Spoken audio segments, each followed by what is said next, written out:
Uh, Madam, can we request that we wanted to share the introduction slide? So, Dr. Vanishri, just can you please close your slide? We will just share the introduction slide and then please you can just share it. Dr. Vanishri, you are muted.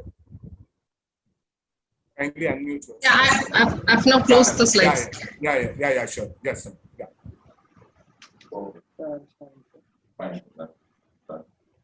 Thank you so much, sir, for enlightening us on this topic.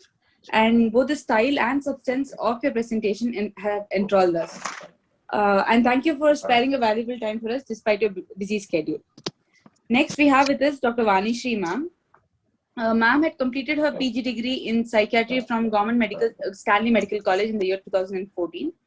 She is currently working as the Assistant Professor of Psychiatry in Institute of Mental Health, IMH, MMC, Chennai.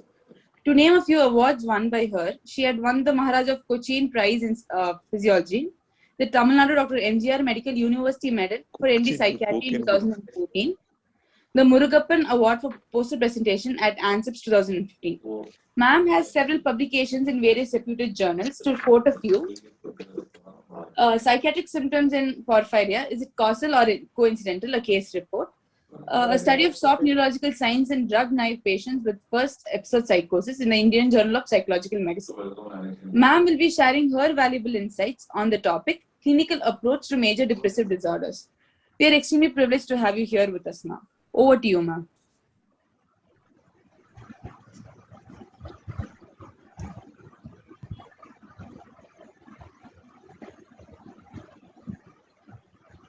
Mr. Roop, can you just close the slide? Yeah, thank you.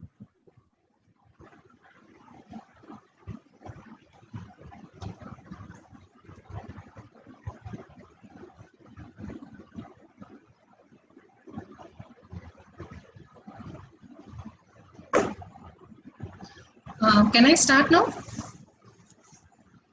Yeah, please. Okay. Good evening, everyone. Thank you for such kind words. And at the outset, I would like to thank Madam Dr. Chandralekha and Madam Dr. Shanti Nambi, both of my very esteemed teachers, for asking me to be part of this presentation and discussion in this in this forum. I would just go on to the slides. I don't want to waste much of time. See, my presentation would be on these structure. I would brief note on history of depression, then about history taking an MSc, and then about management, and special points I'll be adding as and when the slides are progressing.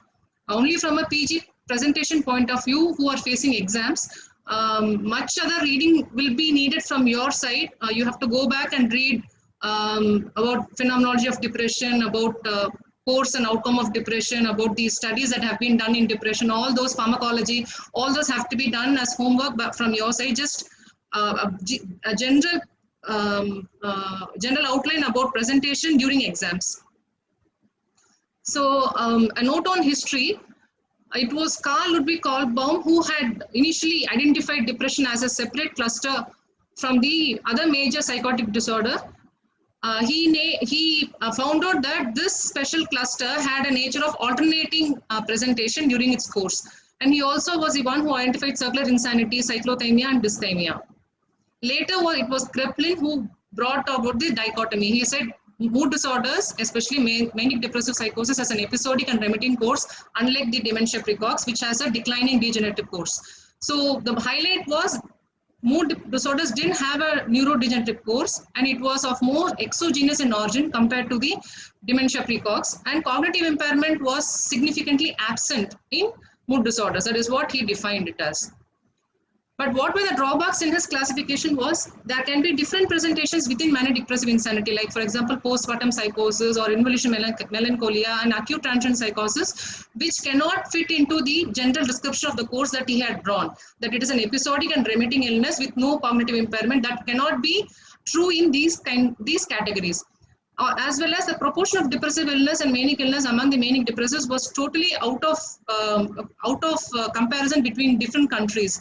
Many countries had been reporting high incidence of manic illnesses. Many countries have been reporting high incidence of depressive illnesses, which was not comparatively giving a clear picture.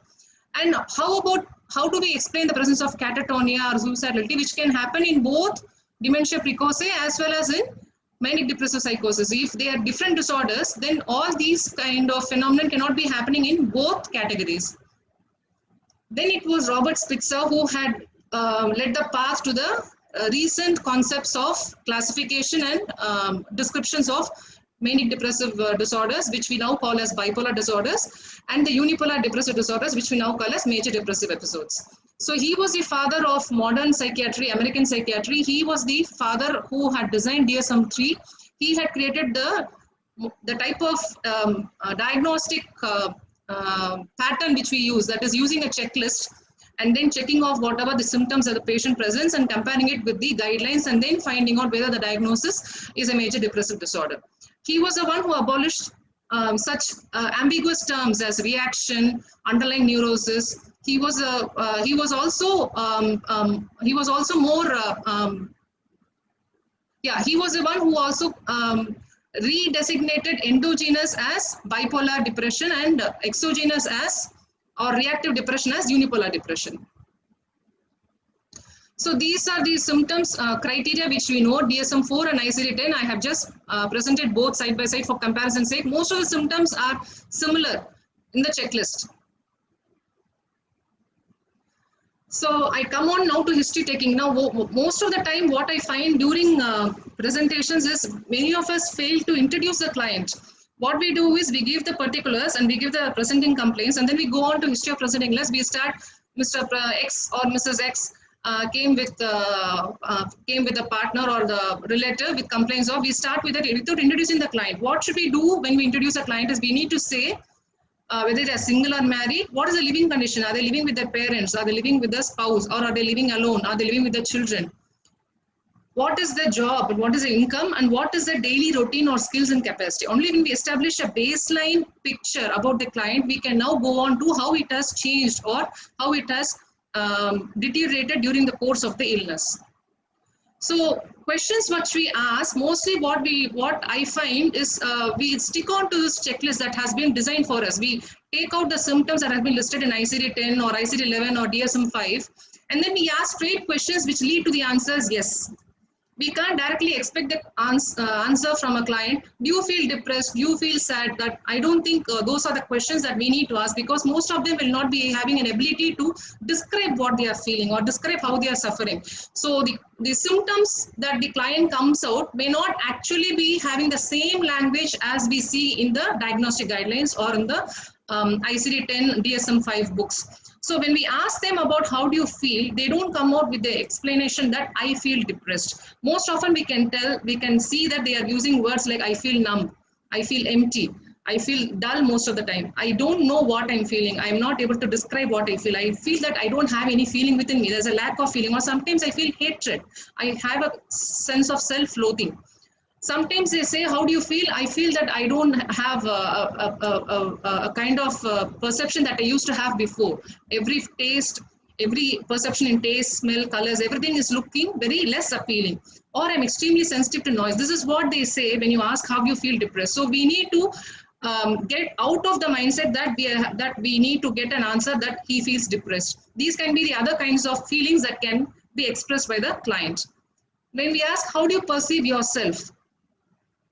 I feel that I'm a very uninteresting person. I feel that I'm a very incapable person. I used to be very efficient previously, but now I've become very inefficient. He becomes very critical of himself or herself. They feel guilty most of the time because they're not able to perform their routine activity. They feel that the capacity is reduced. They feel the vitality has reduced. They feel that they're not completing their duty towards the others, and hence the other people are also suffering because of them. They feel that they are not worthy of living on this planet. How does the body feel? This is the most common symptom they present with, rather than the mood symptom. They have multiple aches, pains, cramps, headache, pain in the neck, backache, and the pain doesn't stay in one place. It wanders from one part of the body to the other. The other set of common symptoms that they present with are the systemic symptoms like digestive symptoms, including belching, regurgitation, burning, stinging, bloating, constipation, urinary symptoms like dysuria, frequency, vague descriptions, narambu talarchi, that is what they say, use of words nerves or nervous. That is a very common presentation when we ask how they feel or what they have, what has it that brought them to our clinic. Loss of voluntary control over the body is another symptom when they say about how do you feel about your body or how do you feel about your mind. So when you ask how do you feel about your mind, they often say I'm constantly obsessing about why am I feeling this? Why am I not getting better? Mental fatigue is there. I'm not able to proceed from one idea to the next. I feel stuck. Loss of voluntary control over the mind. And I keep forgetting things. These are the symptoms related to the mind that they can say. Then we can ask, how will you describe your average day? I have difficulty in getting up in the morning. I feel a sense of aimlessness. Time just goes on, but I do not know what happened, what elapsed during the time from morning till night. I need to push myself to do things which were previously easy to me. I don't get things done at home or work or school. I feel difficulty in initiating things. These are the common terms they use. So these are the terms that we can put forward in our questions to get symptoms that describe or that explain the experience of depression. Fatigue with minor exertions. Even just opening the door and picking the milk packet needs tremendous effort. Just going to the bathroom and brushing my teeth, extraordinary effort is needed. And I feel tired with just that effort. I need to get back to bed, not to sleep. I just lie on bed for hours and hours. And even if when I lie for hours and hours, that fatigue does not get relieved. It is persistent. How will you describe your social life? They say, I'm not going out anymore. I'm missing appointments. I'm canceling appointments. Are you able to take care of yourself? No, I'm neglecting myself. I'm not dressing up as much as I used to. I'm not showing interest in, arranging my clothes or arranging things in my house. I feel that nothing is helping me. Going out or watching TV or working hard or cleaning, nothing, or eating, even that doesn't help me. How does tomorrow feel like to you? I don't know what tomorrow feels like. I'm not looking forward to it. So these are the kind of language they use, common language they use to describe their feeling and experiences. Do you get thoughts about ending your life? I feel that there is no reason to continue. They won't say, yes, I feel like ending my life. They may say, I don't know why I should continue living. I feel it is better not to wake up in the morning. I feel it is better to meet with an accident. I feel it is better to die of some illness, maybe cancer or something. I make plans about what needs to be done when I'm no longer there. So these kinds of words and statements they can make, and you can pick up clues from that this signifies something. Have you attempted to end your life? You have to describe the number of attempts they have made, and with each attempt you have to describe what situation that attempt was made, how prepared they were during each attempt, and what were the events following the attempt. You should also explore the current ideation, thoughts, impulses and plans about ending their life. Some of the symptoms that they may leave out, we can ask the relative, like about how often they use substance. If they have been using substances like smoking or use of chewable tobacco, is there any increase in use of substance in the amount and frequency? Is there any self-harm behavior that the client themselves has not reported, which the relative can explain? Sometimes a client may not know that they are very touchy cranky, but the relative may be knowing it. They may highlight it that this is how the person is changed from their previous demeanor. So after that, we proceed on to the past history. We need to ask about similar episodes in the past or any other episodes which are not similar also.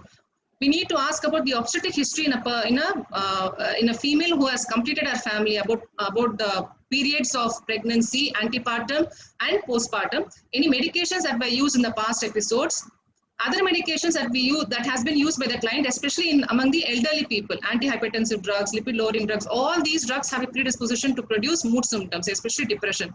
Corticosteroids can produce both manic and depressive symptoms. Estrogen receptor modulators, interferon, which are regularly used in cancer and in the other illnesses which are present in the geriatric population.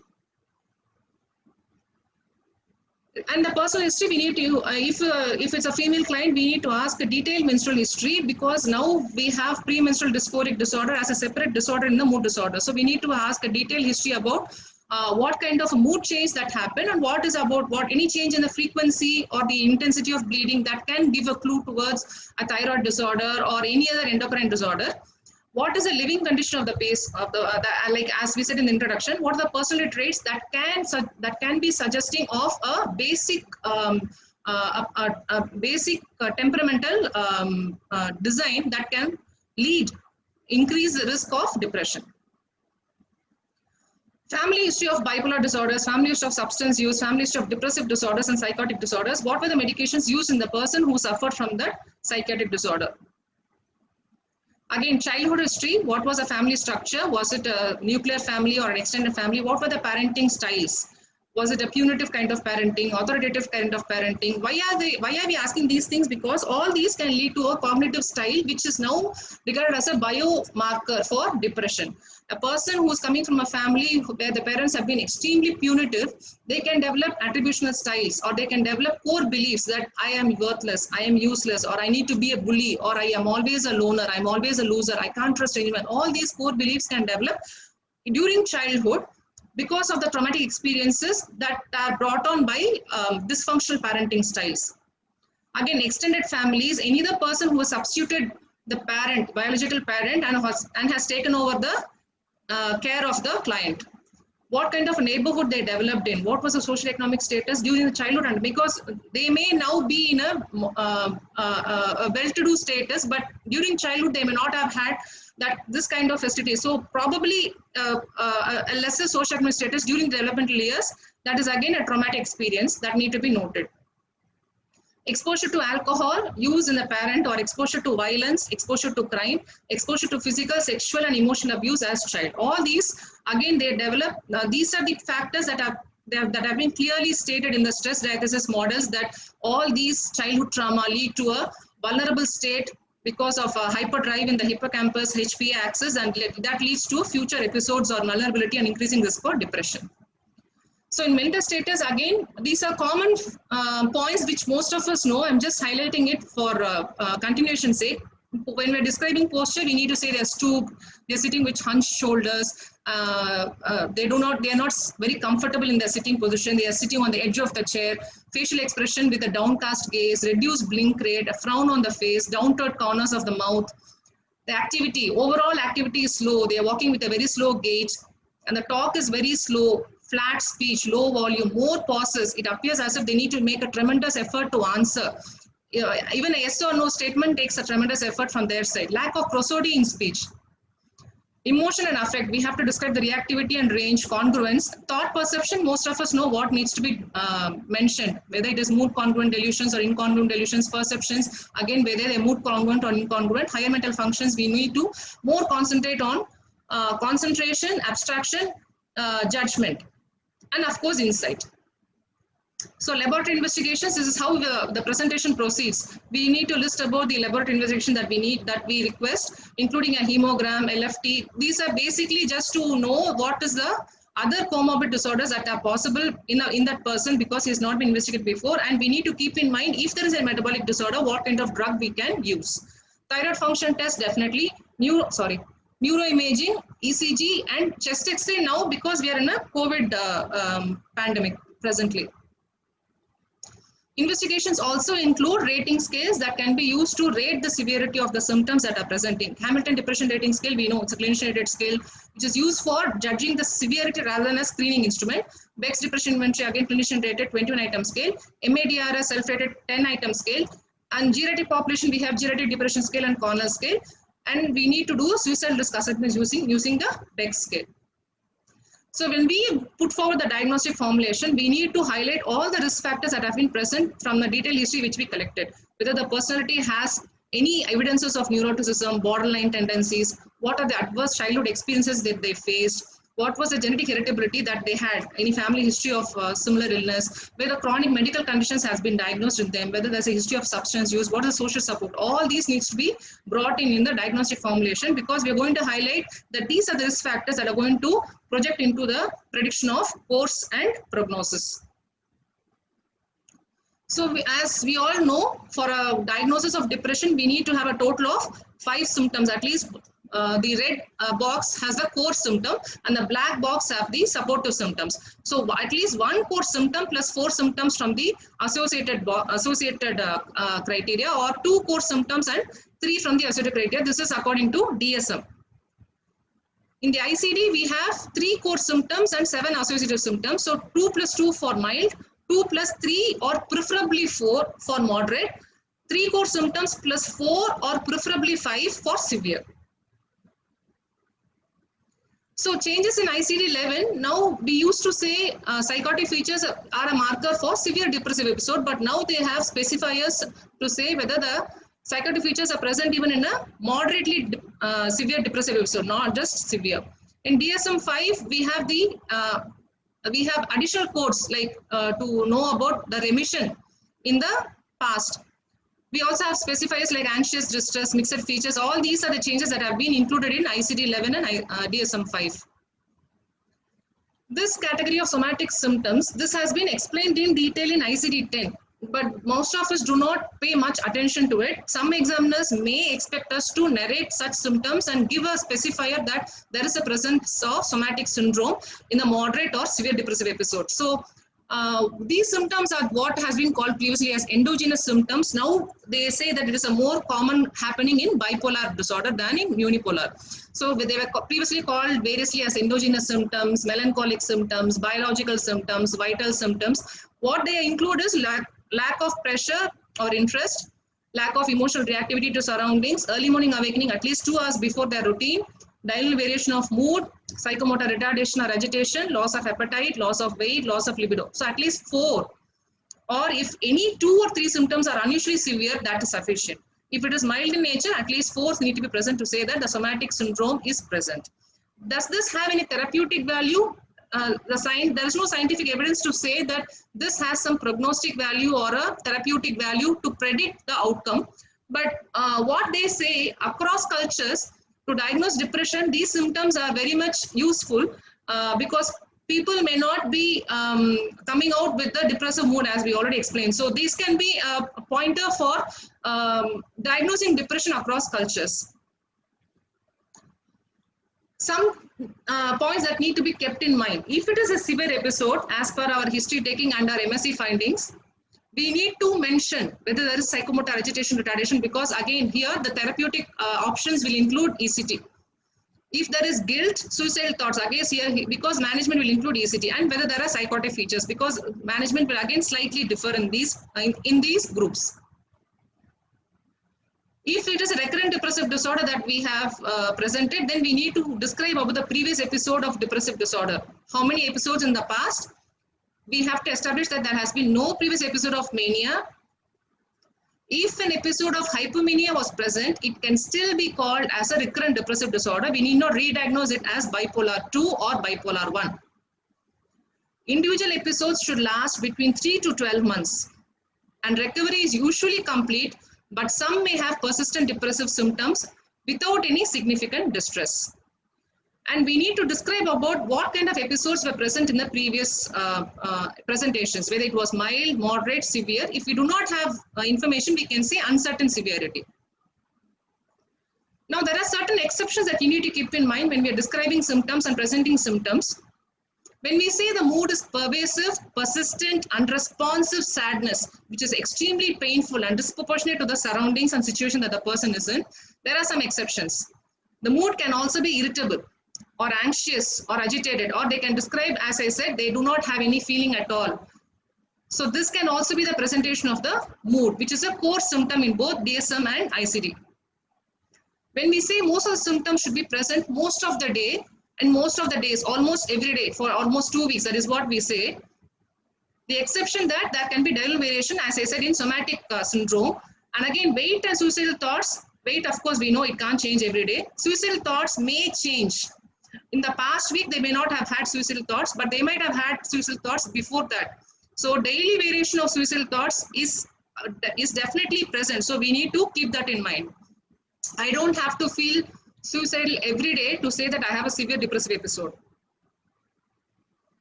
Functional impairment, when we discuss, this is one of the guidelines to say that depressive disorder is present, that there must be some functional impairment because of the symptoms, but we need to keep in mind that in a mild episode, functional impairment need not be obvious. So what will the client say? I'm still able to do my routine activities, but it makes it needs a tremendous effort from my side. I need to push myself to do things, but I'm still able to do my things as previously. So the functional impairment may not be obvious.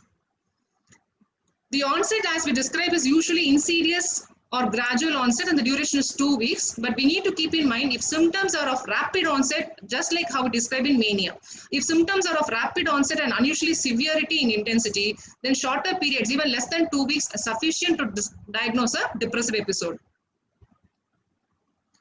An inclusion of somatic symptoms, it can be, you can do it if the symptoms are present and include that, specify that that somatic symptom is present. There may be overlapping symptoms that confuse you whether it is a GAD or it is a panic disorder. So there may be overlapping symptoms. What we need to be clear is whether these symptoms are part of the personality traits and styles. If they have been previously premorbidly having traits of a worrisome personality or an obsessive personality or histrionic behavior, they may get exaggerated during this episode of depression. So when we have this symptom in the chief complaints, we need to go back and ask whether what was the premorbid personality and premorbid traits and styles they had. If they had similar symptoms, we can still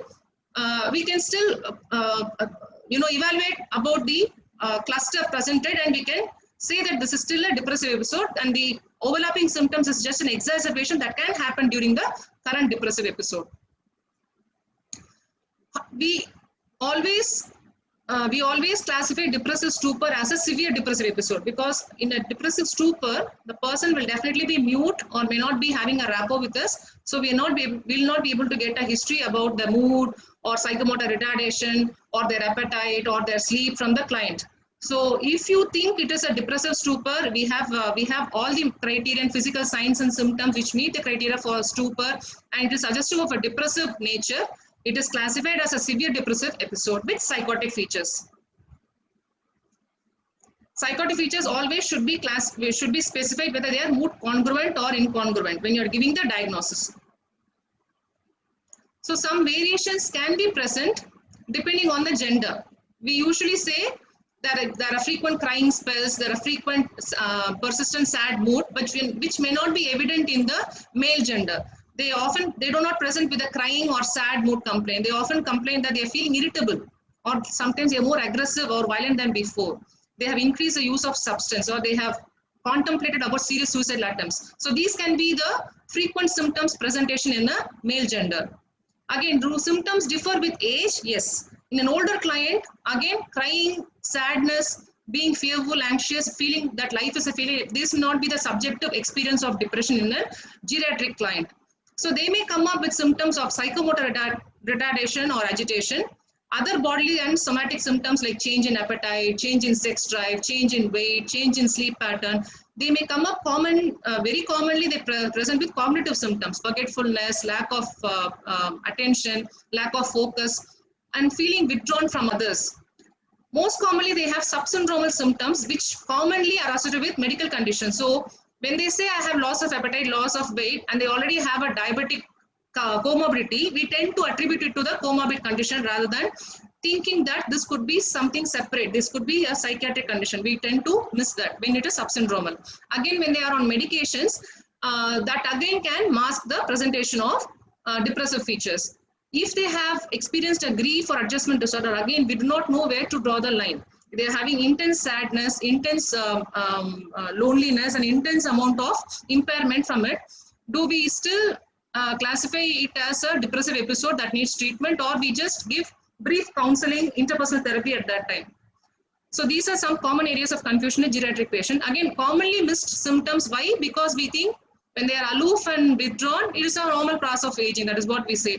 When there is sensory loss, again, they may not be able to explain what they're experiencing. Non-mood symptoms are commonly present. Again, they are not able to explain. Comorbid medical conditions may impair them to differentiate between what are the bodily symptoms attributed to the common condition, medical condition, and what are the bodily symptoms attributed to depression. Cognitive difficulty, again, may impair them in verbalizing what they are experiencing. And also in adolescent and general population, again, the symptomatology may vary. They present more often they present with irritability and social withdrawal rather than the core symptom of depressed mood and lack of interest and lack of energy. So we move on to the management. What do? We give psychoeducation. So psychoeducation includes, we have to describe about the nature of illness, that the depressive illness is an episodic disorder. It could even extend beyond the episode. Some symptoms may remit, some symptoms may persist for months to years. What are the misconceptions that commonly we come across in people? They say you have to change your mind. Your mind is it is all in your hands. You can easily divert your mind. You can easily overcome things. You have to be very strong. If you think you can overcome this, so all these are common misconceptions that the family may have and the person themselves may have.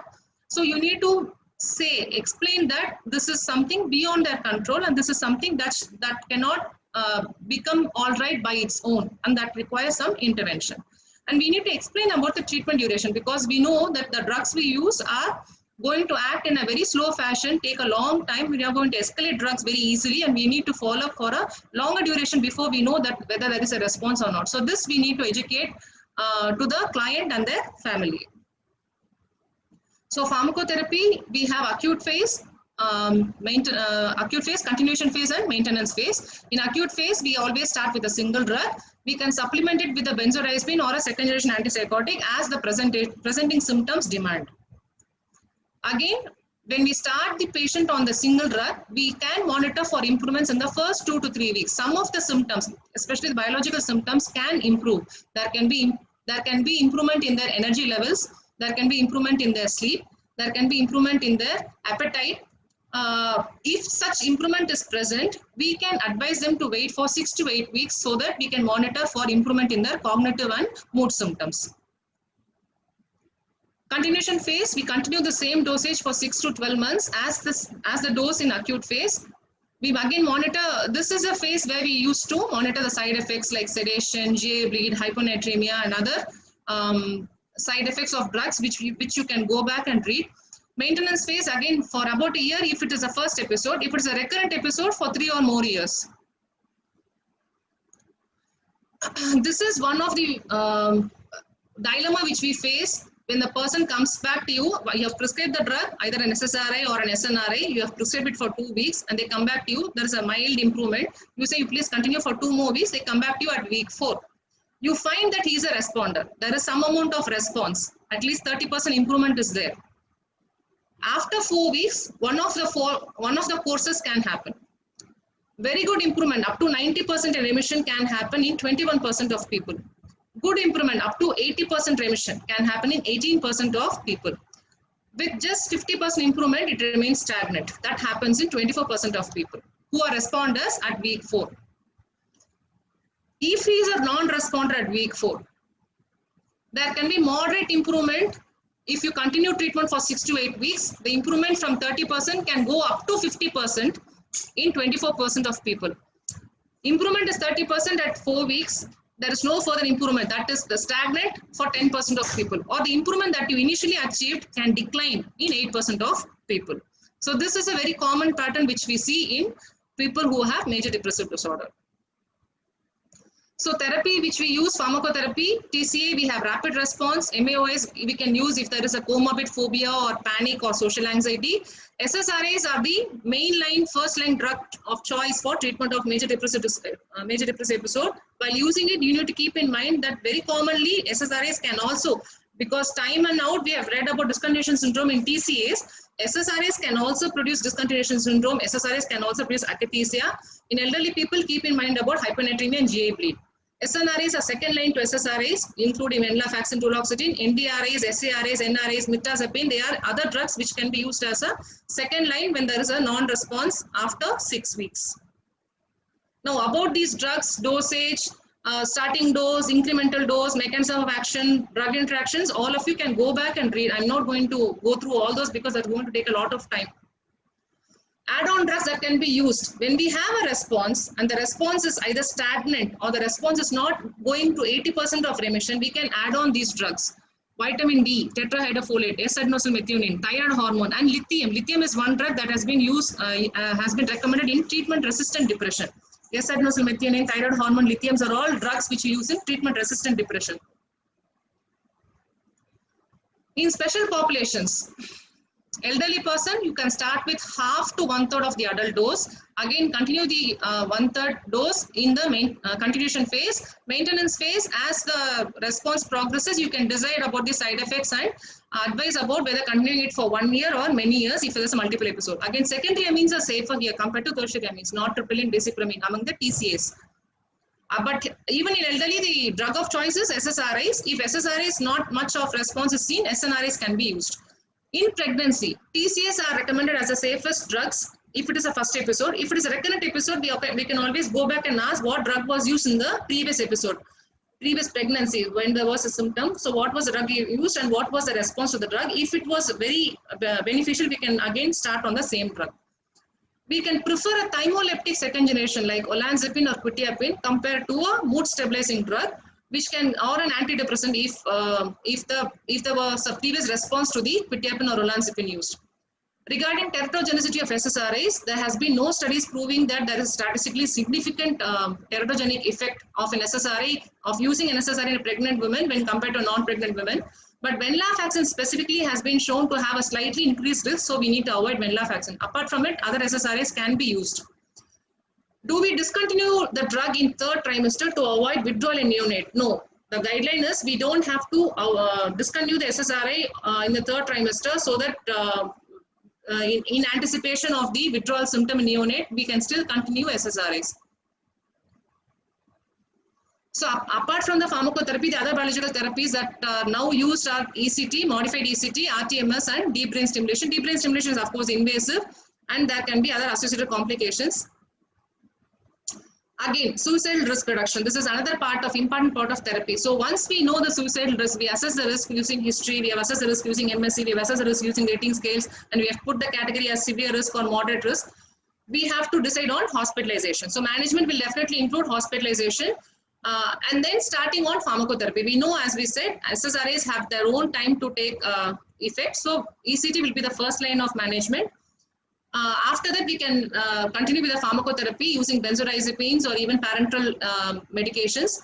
Then we need to concentrate on the non-pharmacotherapy, establish a therapeutic alliance, find out the social support of the client, interpersonal therapy to address the situation or the crisis that is happening in the person. So all is educating the caretaker about pointers towards another suicidal attempt. So all this can be done. Psychotherapy, CBT is the gold standard that in and out will be asked during examination. We need to know at least a broad idea about what CBT is about. So in CBT, we know that we are going to target the cognitive style and the behavioral style. So emotion directly we cannot attack. So we're going to attack the thinking style and the behavioral style. And in turn, we expect that by modifying cognition behavior, we are going to modify the mood. So why is non-pharmacology therapy so very popular? Because we know that most of them are not very comfortable about continuing drugs for a year. They want to finish off therapy, pharmacotherapy with 6 months or 8 months, and they obviously they are going to ask us about, are there any other methods that I can try to maintain my improvement? And we always say, if you discontinue drug, there will be relapse. So to prevent relapse, we have to give them another form of therapy that is going to work in ways that are going to be sustained. Unlike drugs, which we are going to have once you stop the drug, the effect goes off in a week. But if you're going to suggest a therapy that is going to have a sustained effect, definitely it is going to be very attractive. So cognitive behavior therapy is one such therapy. We are going to we have to educate the client in identifying the unhelpful thinking styles, like labeling. I'm a failure, I'm a loser. That is labeling. Emotional reasoning. Whenever they're in a height of emotion, they say that the other person is totally not giving them respect, or the other person is totally neglecting them. So emotional reasoning happening during heights of emotion. Catastrophizing. This is it. This is the end. There is no other way out. Personalization, mind reading. I know that the other person is thinking of deserting me. So how do you know that? We have not asked them, but still I am able to read their mind because of my emotional state. And mental filter. We are always seeing things because of our depressive perception. Identifying assumptions and core beliefs. Assumptions are always if, when.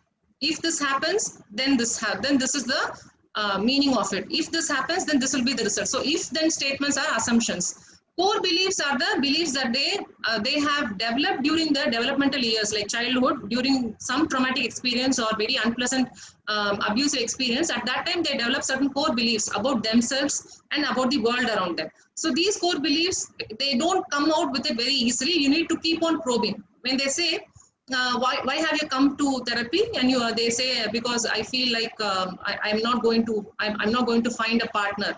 I have just been dumped by my girlfriend or boyfriend, and I feel that I'm going to be alone for the rest of my life. So why do you feel so? Because you keep on asking, what do you understand from it? What does that statement mean to you? So if you keep on probing, at the end of it, they'll come out with some belief that I'm always a failure. I'm always, I can't trust anyone. So these kinds of statements will come when you keep on probing. Those are the core beliefs. Maintain a journal and a log. This is an important exercise in CBT. Whatever you teach them, they have to record it and go back to home and do that assignment and find out what kind of improvement they have done and come and give the feedback to you. Again, we have to, as I said, we are going to attack the thinking style, as I already mentioned, and we're going to attack the behavioral style. So unhelpful behavioral styles like compulsive worrying or avoiding going out with others, avoiding doing the regular course. We can also say that just because you don't feel like doing it doesn't mean that you can't do it. You can still, I don't feel like going out for a walk, but still you can go out for a walk. The feeling won't stop you from doing it. So avoidant behaviors can be easily identified. You can make the client aware of it, educate about it, and ask them and help them in overcoming it. Mindfulness therapy, again, here we have to ask them, how much of time do you spend worrying about the past? How much of time do you spend being anxious about the future? And how much of time do you spend in the present moment? So making them aware that they are spending less than 10% of their time in the moment, in the present. So that is what mindfulness training is all about, being non-judgmental, being curious about oneself. I need to find what kind of person I am. Am I a worrier? Am I an anxious person? Am I a very pessimistic person? So you need to have that curiosity about yourself to find out and being aware of your thinking and behavioral styles. Interpersonal psychotherapy, again, it's a brief 8 to 12 session oriented therapy. Here again, it's situation based, like specifically designed for certain crises like grief or being diagnosed of some life-threatening illness. So that kind of situation-oriented, crisis-oriented therapy is the interpersonal psychotherapy. Here we don't directly address their cognitive styles or behavioral styles. Psychodynamic psychotherapy is a therapy where we explore the origin of core beliefs. What was the traumatic experience in childhood? What was the abuse they faced? What led them to get into these core beliefs? We can also include these kinds of therapies in individualized therapy as well as group and family therapies. So we all know very well now, a lot of studies have been done that combined therapy is much better than single therapy. So when do we do CBT? We can augment the pharmacotherapy after initiation with CBT. Do we address a client to visit a therapist, or can we tell them that I can help you with CBT? So we need to train ourselves as psychiatrists because it is easy for the client. He has to fix an appointment with us, and he has to fix an appointment with a psychotherapist. So he has to pay for both of them. So all these are some pragmatic issues. So we need to give them options that they can continue CBT with us. Can we do it alone, or we can group depressive patients into a group and then ask them to visit one day? That will be something like a group therapy which we practice for substance abuse. It is equally effective. If I would say it is more effective when done in group rather than solo. Again, in specific groups, it works differently. Antidepressant medications work more efficaciously than CBT in people with dysthymia and chronic depression. Combined therapy works more efficaciously in the presence of personality traits and in the history of trauma. So these are the groups where we need to go beyond antidepressant medications and practice combined therapy with psychotherapy techniques. So we will be asked, what is recovery? Recovery, what we envision is the blue line, but that is not how recovery occurs. It is a relapsing and remitting. The pink line is how the recovery actually happens. There is recrudescence, then there is some response. Then again there is a exaggeration or emergence of symptoms. Again there is an improvement. So this is how recovery takes place. 2 out of 5 patients have recovery within 3 months.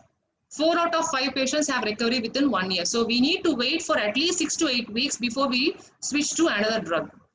Milder episodes and early initiation have a better outcome. Delayed remission It could be because of personality factors or presence of comorbidity like substance use or other anxiety disorders. So we will be asked about what will be this future course. Will the person turn out to be having a bipolar disorder rather than a major depressive episode? Yes, it is possible.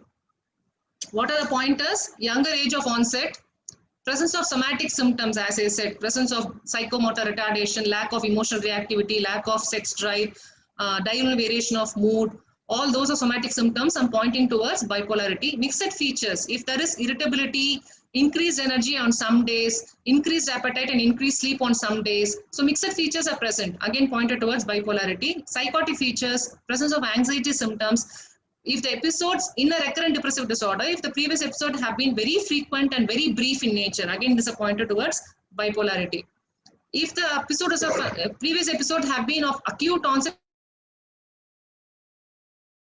with rapid remission, if there has been a positive family history of bipolarity, if there is a family history of substance dependence, all these are pointers towards bipolar. Again, if there are recurrent episodes, previous multiple episodes in the past where there has been failure of an antidepressant effect, or after initiation of antidepressant there has been an activating side effect, they are again pointers towards bipolarity. So the other outcome that can happen in a recurrent depressive episode or a major depressive episode, it can turn out to be schizophrenia also, especially common in depressive episodes which have catatonia, depressive episodes which have having severe intensity with psychotic features. Use of biomarkers definitely will be asked in the examination. So endocrinology biomarker is the dexamethasone suppression test. Other genetic biomarkers, variants in neurotropic, especially the BDNF, pro-inflammatory cytokines, IL-1, IL-8, C-reactive protein, intraneuronal signal processing, second messenger system. G protein activation is a pointer towards bipolarity is what they say. fMRI studies which shows the patterns of activation metabolism in amygdala and the connected prefrontal cortices, cingulate gyrus, corpus callosum. All these are fMRI studies that that can be used as biomarkers. That is, these can be used in people who have not yet presented with depression. Possibly the client is a mother and they want to find out the risk of depression in their family. So other in their sisters or in their children. So these are biomarkers which are going to predict, give a composite score about the predictability of depression. Neurotransmitters definitely will be asked. You can measure serotonin levels, 5-HAA levels, dopamine levels, norepinephrine levels in the CSF urine, platelet receptor assessment. Evoked potentials definitely will be asked.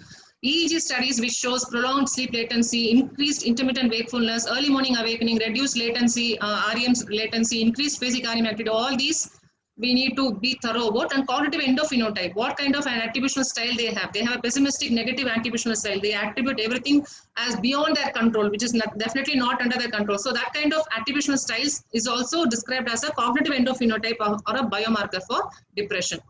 This is one sleep deprivation challenge is done in, it has been mentioned in a few studies. What they say, in a person who has depression, if you do sleep deprivation and you find out there is a improvement in depression, then it is a pointer towards bipolarity. That is what they say. But I have not actually come across people who have done this. So you need to do further reading about the other studies, PRISMA, STAR-D, other studies, CanMed studies, all those for even for studies which concentrate on treatment of depression, mood disorders in adolescents. All those you have to go back and read. Thank you. Thank you so much, Dr. Vanishri, for that comprehensive management plan. I think most importantly, students, when asked about the non-pharmacological management, I think they are clueless. They just say about CBT and they just stop. And when asked have you done any CBT, I think they were not able to even say that. This is a very crisp explanation of what a student to actually answer when they're asked questions about CBT. So what are the steps? That was very great and inspiring. So questions are,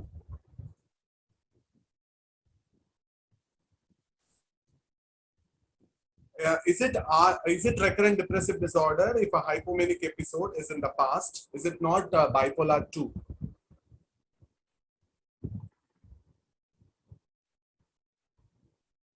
Yours is muted, Dr. Vanish.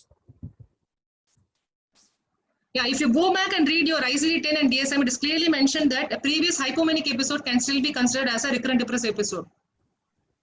Okay, thank you so much. Does presence of suicidal ideas always mean patient is severely depressed?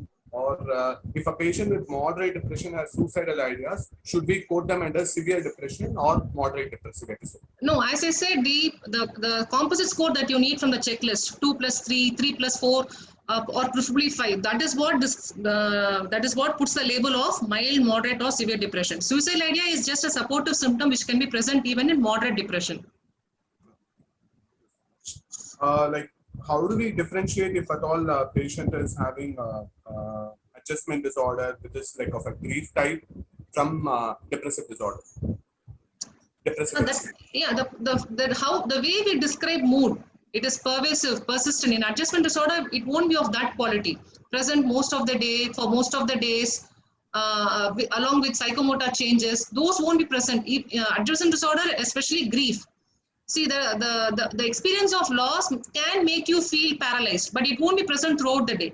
The experience of loss can make you feel miserable. It is an overwhelming feeling, painful feeling. It won't be present throughout the day. So there is some amount of normalcy even during the day for a adjustment disorder, which is by definition not seen in depressive disorder. Thank you. How to differentiate alcohol-induced mood disorder versus alcohol-induced bipolar disorder? It is actually difficult. If you don't have a very comprehensive, elaborate history, it is very difficult. So what we can do is, when you're not getting enough information, we can present both as a differential diagnosis. And we can tell them that by follow-up, we'll be able to get more information. That is what we can do. Unless you have a very comprehensive history of a long duration of dependence where there has been no absolute mood episodes, or a long duration of mood disorder where there has not been very clear-cut dependence, I don't think it is very easy to differentiate. So unless we get a comprehensive, very elaborate history, we can only present it as a differential diagnosis. How long does a patient with the depression takes to develop catatonia? It is not about the duration of depression. Catatonia has nothing to do with the duration or the previous episodes at all. Catatonia itself has an entirely different kind of physiology in the brain. But what we know is, if there is catatonia, it should be classified under severe depressive episode. A patient can present with the first episode as depressive stupor. It can happen. I have seen patients who present with first episode of depressive stupor. Role of lithium in recurrent depressive disorder should be committed, or? Yes. Exactly. What the present recommendation is, there has been a very modest, or not even modest, response to antidepressant trials. We have done 2 trials for adequate duration. Augmentation therapy with lithium is one of the guidelines. The other argument is, this person probably has a bipolar kind of depression and not a recurrent depressive or a major depressive disorder, in which case lithium augmentation is definitely warranted. So I think there are no questions. Thank you so much, Dr. Vanishri. It's been a pleasure listening to you. And I have been knowing Dr. Vanishri, since the time we were preparing for postgraduate entrance examination. So it's a real pleasure to actually listen to your speech and the presentation. And thanks again. Thank you very much. Thank you for patient listening.